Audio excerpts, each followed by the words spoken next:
G'day, welcome to SeeADrive.com, and more importantly, welcome to the all-new V6 Holden Caprice. We've got 5 days and 2,000 kilometres to travel. Let's find out how she goes.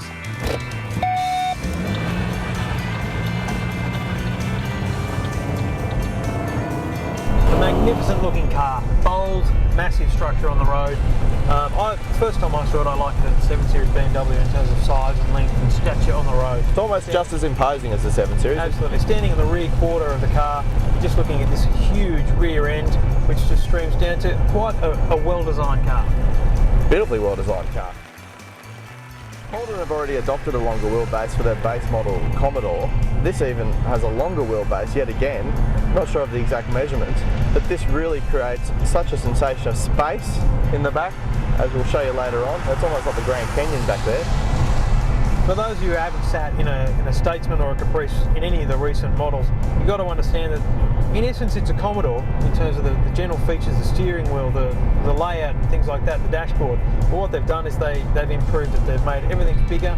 There's a little bit more finishing touches. There's a Bose stereo, leather, suede, trim. But more importantly, it's that longer wheelbase which gives you more space in the back and just the biggest boot you'll ever see in a Holden car. And for a car that's just shy of 2 tonnes, you'd almost describe the way it handles and the way it drives on the road as almost sporty. Would you agree? Absolutely. The Caprice comes as standard with a V8. We've taken a V6 here, which interestingly, I've got to say, has a lot of power. And when you put the power down, the gear changes are so smooth. They're at the right point, whether you're in sports mode or not. I just think the gearbox in this is unbelievable. It's an updated gearbox. It's a 5-speed automatic gearbox. Traditionally, Holden have used a rather ancient 4-speed gearbox, and that's obviously been upgraded in this whole new range of Caprice and Statesman models. Let's look at some of the features of the car. In the back you've got 2 DVD players, 2 DVD screens I should say, in the rear of each seat. The DVD is controlled in the back of the car, the DVD is put in there, but the zones can be separate, so you can listen to the radio in the car. The kids or the passengers can have headsets plugged into the back seat which come with the car, and they can be watching a DVD. We've also taken into account what's happening in the back, this tri-zone air conditioning. Now we're sort of getting used to these days dual zone air conditioning, which is the driver and the passenger having control of their own temperature. In this, you can turn the tri-zone mode on, and the kids or the passengers can set their own temperature in the back, which is an amazing feature.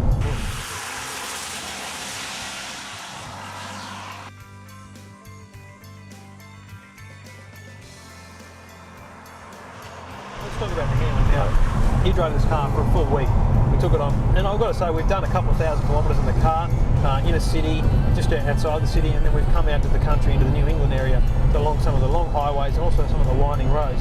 What is the bottom line about the handling of this car, given that it's a long wheelbase luxury 2-tonne car? It is rock solid on the road, absolutely rock solid. And I'll tell you what, we've been driving it through some quite treacherous conditions. Remarkably, obviously this country is in a state of drought, but this weekend we've decided to travel to this area. It's been pouring rain for most of the weekend.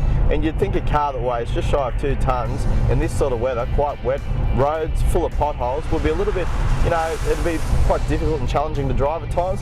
But at all times, complete confidence in the handling of this car.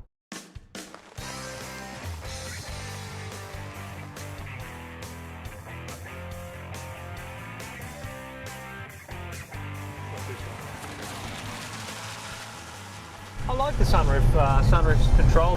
Instead of just a lever that you pull on and have to hold on to, you've got 3 options on each side. You've got tilting, and there's a small tilt, a medium tilt, and a large tilt. You go back to centre, and you just flick it to what you want, and it does what you need. So you flick it to the first set of opening, and it stays there. Yeah. I think it's a great control. Just a one-touch control. Yeah.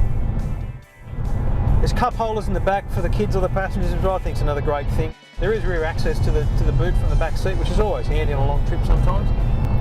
Sitting in the front of this car, we've driven recently the SS Commodore, the Calais, in the new VE range. When I first sat in the front of this car, and I think you're the same, I really felt like it wasn't that big. I felt like I had a lot more room to move the seat back and forward, but I didn't feel like I actually was sitting in this much larger car. It's not until you jump in the back seat you realise you've got leg room. Whenever the driver could have the seat nearly all the way back, and an adult will still have leg room. It's an unbelievable space. Yeah. Well, there's almost a delay on the sound coming from the people in the back, and then an echo.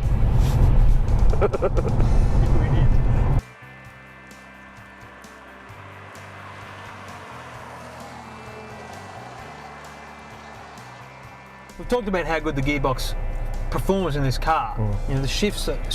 Frankly, the shifts are exactly as I'd shift if I was driving a manual, but they're so smooth, it's quite unbelievable. So why don't we just have a look and listen? We'll have an example as we start. Yeah, we'll go up to about 100 kilometres an hour. We are on a highway at the moment, so we'll take off.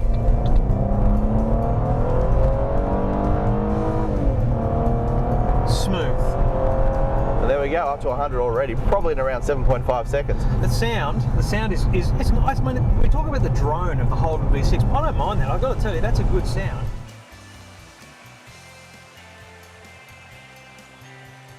Well, we've had the car for a week. We've taken it through a myriad of different places, the city, the country. I've got to tell you, my first impression was amazing. Beautiful luxury, great to drive, beautiful handling. I haven't changed my opinion, having now had it for a week. What about you? Very few flaws to this car that I can think of immediately. I mean, it's obviously a very, very big car. In city traffic though, it's still not really an issue. Country roads like this, at freeway speeds, solid as a rock, as I said. You always feel confident at all times that you're in control. The car's always headed in a straight line. They call it linear steering. Perfect on-centre sort of feel, and the turn in, very sharp indeed. As we always do, let's look at who's in the market for this car. I mean, not us. You're talking a mid $60,000 car. The Statesman's obviously cheaper, but it's different suspension. They're similar size, similar package, different stereo, things like that. But no, if you're looking for a big car, it's as good a car as this, I'm sure. But we're talking mid $60,000. You're talking the size and space of a 7 Series, let alone a 5 Series BMW. You know, we've said before, Holden are comparing themselves to the European makes now, so we should do likewise. But you're talking tens, if not $50,000 difference in price of those cars. Massive differences. You're really talking about people. Well, let's compare it to the Fairlane. I mean, if it's going to be Ford versus Holden rivalry, Ford have got a big problem because this is a beautiful car to look at aesthetically, inside, the layout, the quality of the material is unbelievable. I would have to say it's second to none with regard to Australian built cars.